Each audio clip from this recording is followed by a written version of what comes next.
Doc Illah. Thanks a lot. Thanks a lot. Hey, give it up for them. They put it down. Did y'all have fun with your musical chairs? Who won?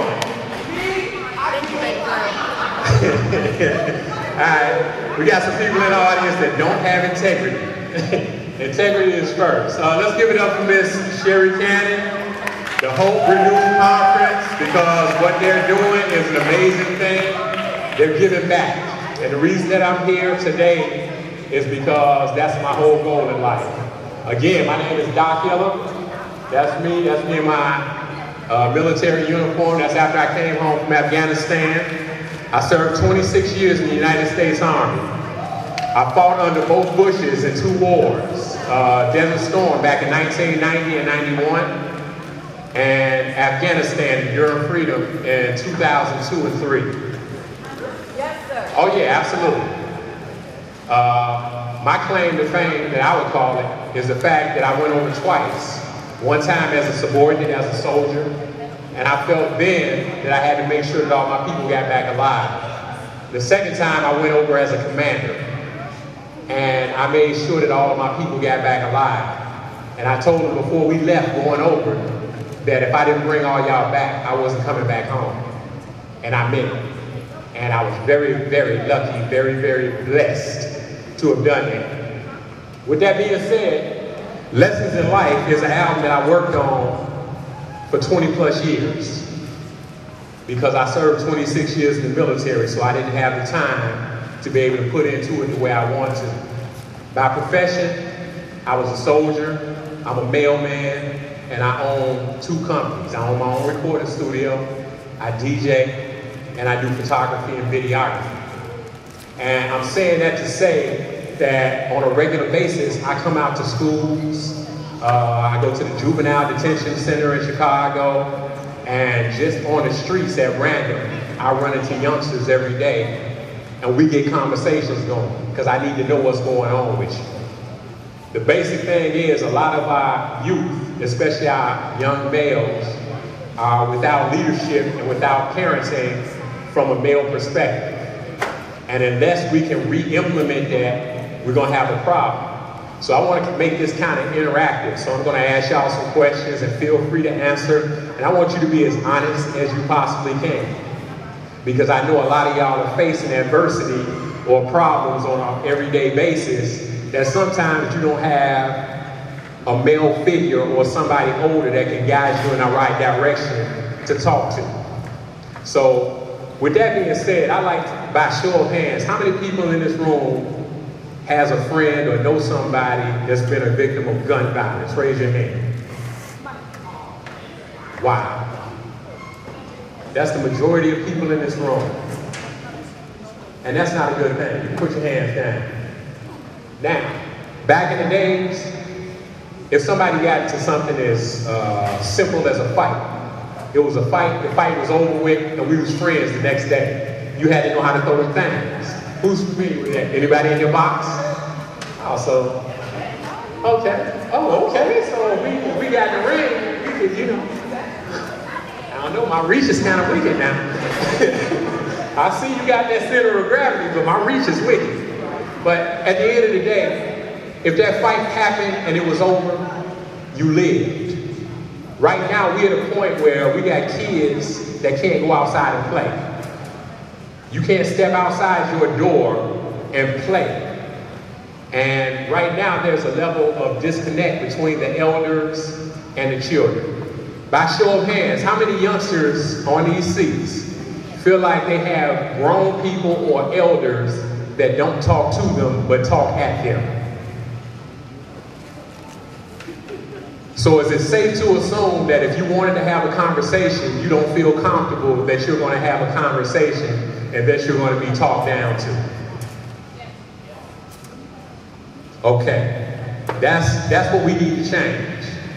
So what I did to try to help implement this change is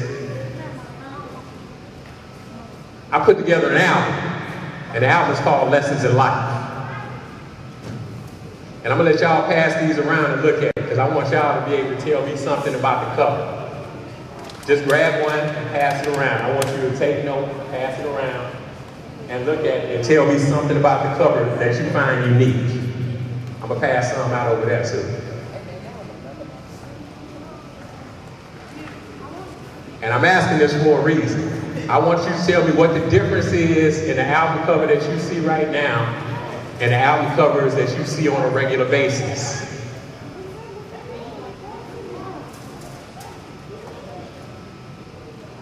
I want you to tell me the first unique feature. And when you got it, raise your hand.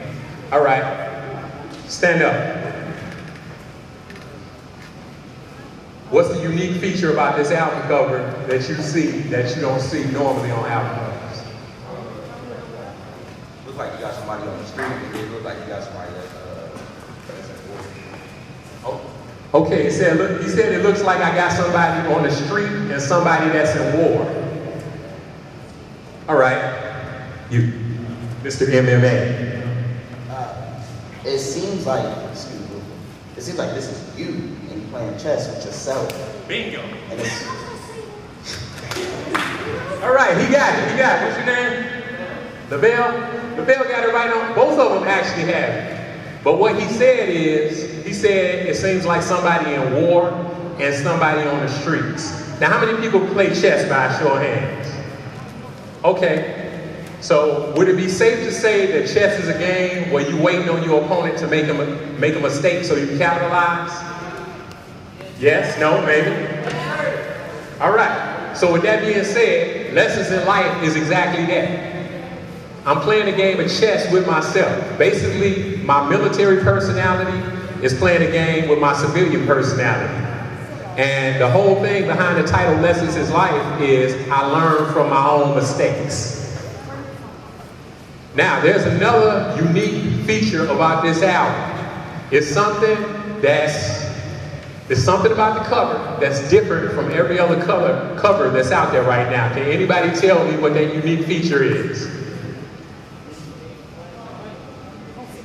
I got one. What you got? He nervous. What you got? that there is no guns, there is chest. No guns. Okay, that's part of it. That's one of them. I think we got the answer coming. If it ain't, you ain't flashing money around, you know what I mean? The blind people, you know. All right, no money. It's still not the answer I'm looking for. There's one unique feature. If you picked up an album by Jeezy, by Plies, by Chief Keef, by Lil Durk, what would you find on that album cover that you don't find right now? You got some family in there. Say again? You got your family in there. Somebody uniform, but it's something missing. If you bought a Lil Durk album, if you bought any album in hip hop or rap right now there's something that they put on there that's not there. What you got? We got it. Something that's missing. I can't believe nobody got this yet. There's no bad words on it? No bad words. No bad words. That means that there is no warning sticker on it. No warning sticker. You know why? Because there is no profanity on the album. There is no cursing on the album. And I did that for a reason. Because how many people honestly listen to music and when their mothers or somebody grown walk in the room, they got to turn it off? We can be honest. Ain't nobody gonna get in trouble. But how many people have to turn it off once their parents come in? And why is that? Is it because your parents don't want to hear the cursing? Or you don't want to get caught listening to it? You listen to it no matter what. So it's cool to listen to it in front of your parents. Oh, you put the earphones in so you don't play it out loud. Okay, but that's what my point is. I made the album with no profanity for a reason, because I wanted to be able to play it in front of any and everybody. And the intro track explains that. At a certain point, I thought I had the album finished in 2006, and my mother was still alive. And one day my mother asked me, could she hear my album? And when I tell you, I had ride or die cussing on there. I mean, I was going hard. I just came home from a war, and I was letting out everything that was on my mind. But when she asked me could she hear it, I knew that I had to make a change, because at the same time, if I was going to be successful in this industry, how can you be successful and not share your success with the people you love? If you got to turn it off, if you got to bleep out every word, say again? Okay, hey, that's a good point.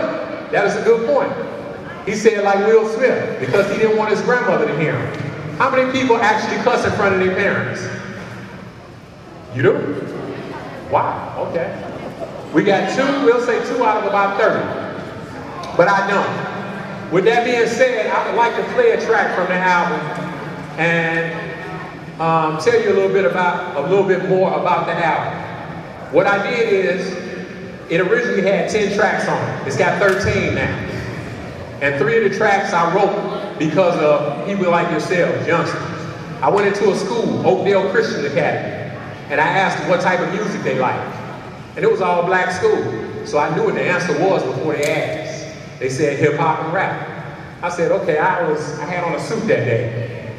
And I said, well, do you think I can convince you I was a rapper? And the overall unanimous was no.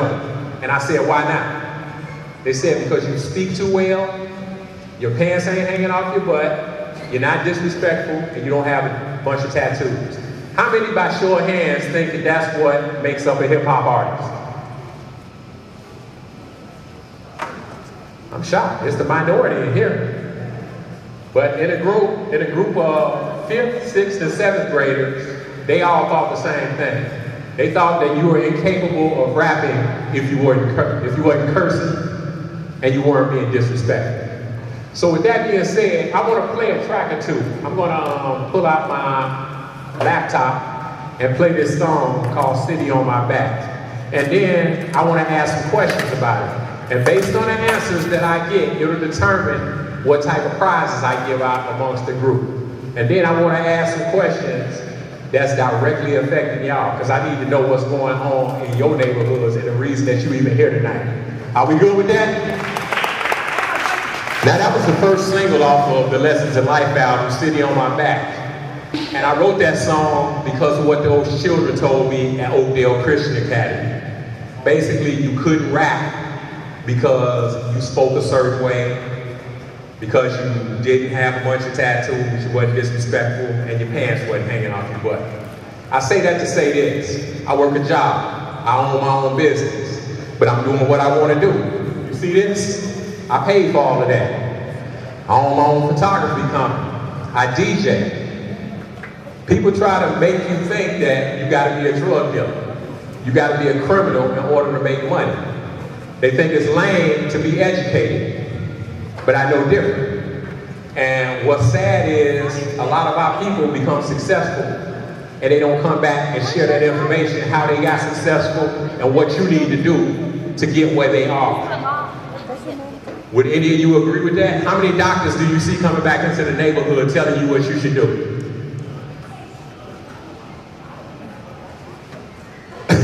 He said you don't have a black doctor.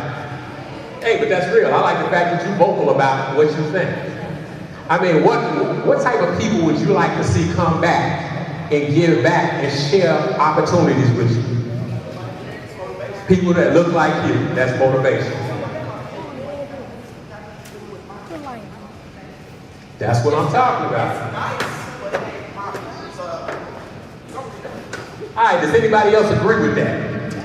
Would you like to see more people that look like you coming back telling you what you should do in order to be successful? Sharing some of their time and some of their experience to help you get to the next level. Is there anybody else that would like to chime in on this? You said it's pros and cons? What are the cons?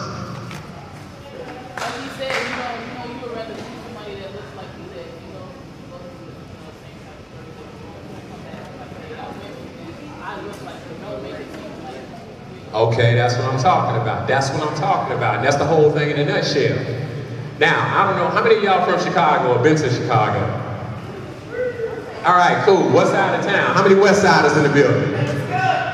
West Side? My man, that's what I'm talking about. Congress in California, baby. I'm a West Sider man to the bone.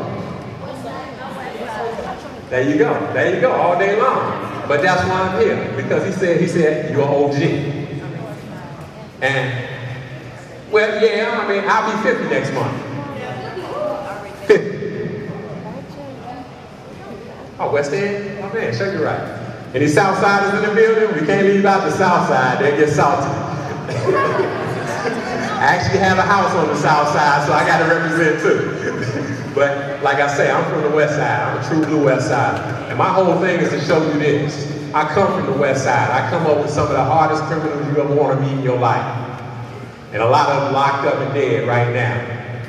But the difference between me and them is the fact that when they said we going to smoke weed or we going to do this or that, I was like, I'll holler at y'all later then.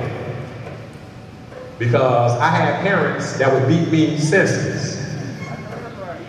The skin would be missing. And it wasn't no calling child abuse or DCFS. Because if you picked up that phone, see, we had the phones where you had to dial and the number had to come back. So by the time you hit that first number, it was over. It was over. But I appreciate that.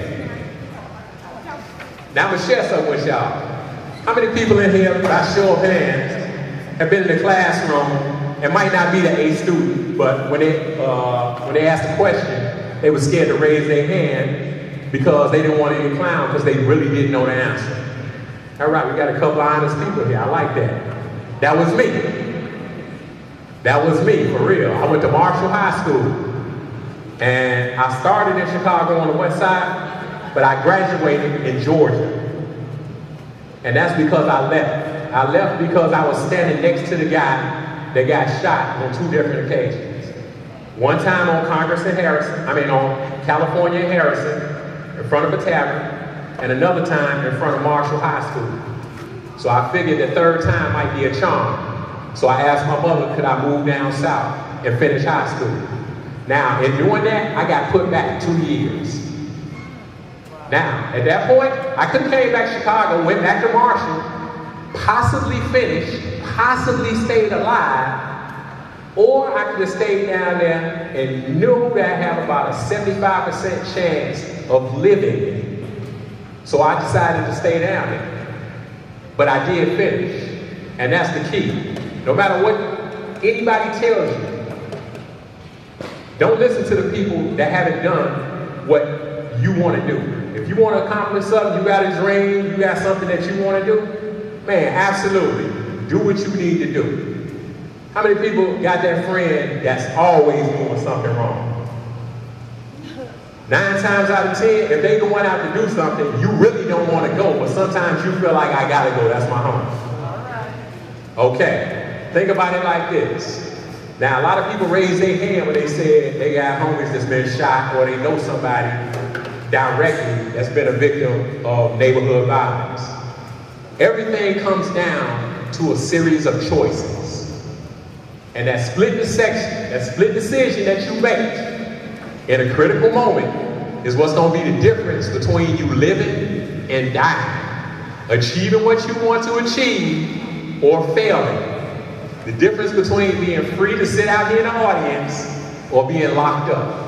How many people think that if you go to jail or get shot, you got street credibility and that's good for you? Okay, you say you think you do get it, but you don't want it. But how many people have seen where if you had a choice to give a party to somebody, your man that just got out of prison or the guy that just graduated college? How many people know the guy that's going to prison or just got out of prison would get the party?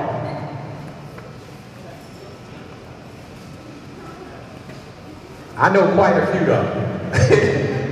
And most of the people that I used to hang with, and the key word is used to hang with, would rather go to that party for the guy that just got out of prison instead of celebrating that person that's got some education and got something in front of them to shoot for. The whole thing is, I made good decisions. I tried to show those things to my son. I have a son that'll be 20 next month. And he decided in high school that he wanted to be a weed smoker. He wanted to be high. He was playing basketball. He was good too. But he decided he wanted to go to practice high one day. And the coach called and said, man, your son is off the team. Why is he off the team? Man, he came to practice high. Okay, cool, that's no problem. So he was going to St. Joseph. Now I don't know how many of y'all know about St. Joseph. That's out in Westchester. That school was costing me $8,000 a year to send him there. The minute he got kicked off that team, he was in college. I'm like, I'm not gonna pay for you to go to school so you can throw the money away. I'm trying to give you a better opportunity. So with that being said, I'd like to say, what we need to do, we need to start respecting our parents. But as parents, we need to start listening to our children. We need to start paying attention to them. Because the parent is the first line of defense. The parent is the first line of defense. They go to bat for the child no matter what the child does. And a lot of times the child will be wrong. How many people got that mother that'll be like, my baby ain't did that? Honestly. Now how many of y'all are really mad and you know you done did something, you know mama done went and fought for you and you was dead wrong? I love the honesty. I love the honesty. Okay, see, I got an appreciation for your parents. I'm giving you two CDs. One for you, one for mom, for real. I say that because we gotta close this gap. How many of y'all expect to go to jail at some point in your life? How many of y'all been in jail? Me too. But I went in 2006. But when I went, it was because somebody used my identity. And I say that to say this. I had a job working for Motorola. I used to make cell phones. And every month, they would celebrate birthdays with the employees. So think about this for a second. If you celebrate birthdays, somebody is writing down your information. Think about this. They write down your information. Oh yeah, his name is Quincy Jones, and he was born July 20th. Now, they know where you work at. We work in the same building. Now imagine if you was trying to save money and you were carpooling to go to work. Guess what? They know your address. Now how many people had thought of these things before? Hadn't crossed your mind, had it? All right, check this out. Now, you go out and you commit a crime. I know your name, or I go out and I commit a crime. I'd have celebrated your birthday with you. I'd have picked you up to take you to work. I know all your information. Somebody did that with my information. And guess what? They knew I was in the military. So they knew I didn't have a criminal record. Because you can't have federal identification and have a criminal record. This dude was fighting police. He got arrested. He spit off my name, spit off my address, spit off my birthday, and they let him go. About a year later, my father, who died in '97, I'd given him a car. He told me that, you got a warrant out for you. And he had fallen asleep. He used to drink a lot. He was drunk one day, fell asleep in the car. Told me the police stopped and told me I had a warrant out. I said, man, you was drunk. You don't know what you're talking about. I ain't never been stopped by the police. Because I was just right dressed, straight up, stand tall, look good. So I thought he didn't know what he was talking about. After he died, I got stopped by the police one time. And they told me, Mr. Brinson, we have a warrant out for your arrest. I was like, how is that possible? I ain't never been stopped before. And then they ended up letting me go. They took my fingerprints, they inconvenienced me. They detained me for a couple hours. My prints came back and they came back clean. But what I'm trying to say is be very, very careful about what information you let get out. Because identity theft is one of the biggest things going, and people are capitalizing off of it. How many people got a parent that possibly put a phone bill or a gas bill in their name before? Okay, we got a couple in here that's being honest. I wrote a song about that too. My whole thing is I'm trying to talk about things that happen to people on an everyday basis. Is your credit messed up now? Is your credit good? Okay, that's cool, that's cool. But we all know somebody that's happened to. With that being said, be careful about letting your information get out. Communicate with your parents. How many people in here smoke? Cigarettes, weed?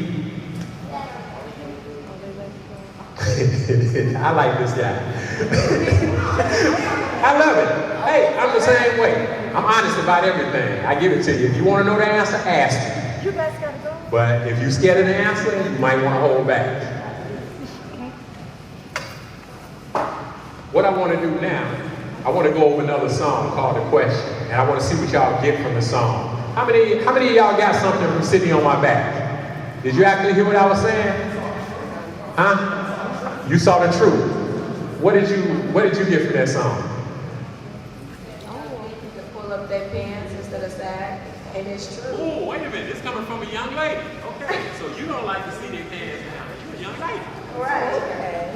Okay, why not? What's the deal with that? Because it used to mean that you was gay when you sagged. It really did. How many people heard that before? How many people have heard what she just said before? Then let me ask you something. Why is this such an epidemic? Why is it that our young men constantly walk around that way? If you know what it represents. They think that because the role models like Chief Keef and stuff is sagging that maybe they should. Chief Keef a role model to you? No. You listen to the music though, right? You don't listen to the music? How many people listen to Chief Keef? Really? Lil Durk? Slim Jesus?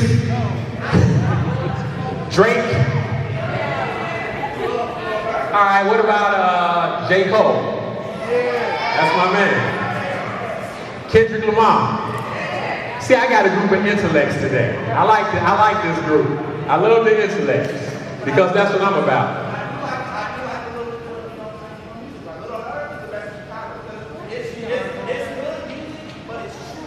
You say hood music and true music. Come down here for a minute. I like you. Him and my man in the red hat, man. Y'all need to be on my team. I like y'all for real. Tell me what you just said. I like Little Herb because it's hood music, but it's true music. Like, When you say hood music, I say hood music because hood and street is different. Hood is you know what goes on in the streets, but you choose not to gangbang. A street person is somebody who knows the streets, gangbang, does all this, that, and the other. Now he's telling about the average person in the hood. He's not being the average person in the hood. He's just telling you how it goes, the system. It's like being a product of your environment. Okay, and that's the hood. And that's the hood. Okay, that's the hood. Yeah, but there's truth in what he is saying. Now the hood person is Chief Keef. Okay, gotcha. The no intellect, no dialogue, the ad libs that make no sense, and the hit. And the reason why people like it is because they live that lifestyle. Like I know a person in my classroom. I'm in college now, so I know a person who's in. It's like you're in high school, don't you? I'm class of 15. I graduated last year, but I know a person in my class. You know what I'm saying? 3.5 GPA, ain't never been in a fight in his life, but will bump some Chief Keef in the room. Like you don't even live like that. Why do you like it? I don't know. Exactly. That's a good point. That's a very good point. Give it up for my man right here. Give it up. Because he's telling the truth. A lot of these people that make this music, they aren't living that lifestyle. But it's influencing young people. It's influencing those who listen to it to go out and do it. You cannot, it's music. You got to think about it. It's music. It's just like a movie. Yeah, if you go to a movie and you see somebody get shot, does that mean that you can go out and shoot? No. Yes, no, maybe? No. Why? It's like what you see that is right, you obviously know that's it. So basically, what you're telling me is you know the difference between reality and fiction, what's put on for the television or radio. Basically, like, if you see somebody doing something that they shouldn't be doing, you should learn from it and do the opposite of it and do something good instead of bad. Okay. Well, gonna tell you something. Hope renewed. This room has been renewed by hope. Y'all need to give yourself a round of applause, because y'all a very, very intelligent group of young people. Now what I need to do is be able to have the same dialogue with those people who are committing the infractions that we're talking about. And I deal with them on a daily basis. I deal with people that are in a juvenile detention center on Roosevelt Road in Chicago. And I've actually interacted with some of the actual shooters. And a lot of them, what they're saying is the guns are being passed to them. They're being passed to them, and they just going out doing what somebody told them to do. My thing is this. If somebody told you to eat poison or drink poison, would you drink it?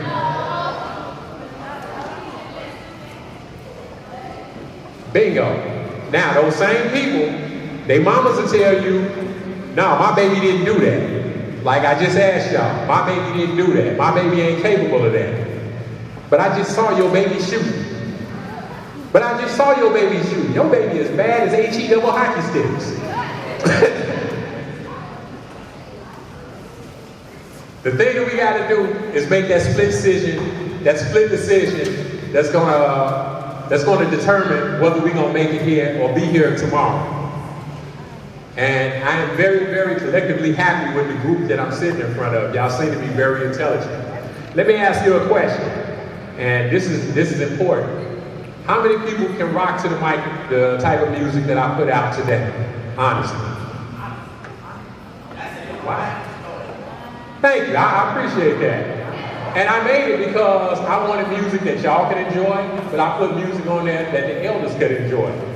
And I did that so that we could bridge the gap, so we could sit down and have this forum and have y'all talk to each other and not have them talk at you. In other words, I would mediate the dialogue, and as soon as I see them talking at you, oh, no, wait a minute. Now, they respected you before, but you got to respect them in the same concept.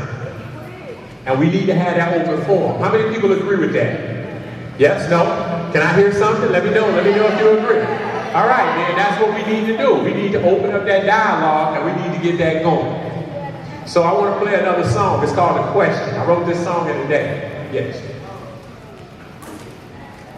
How did I get from that to that?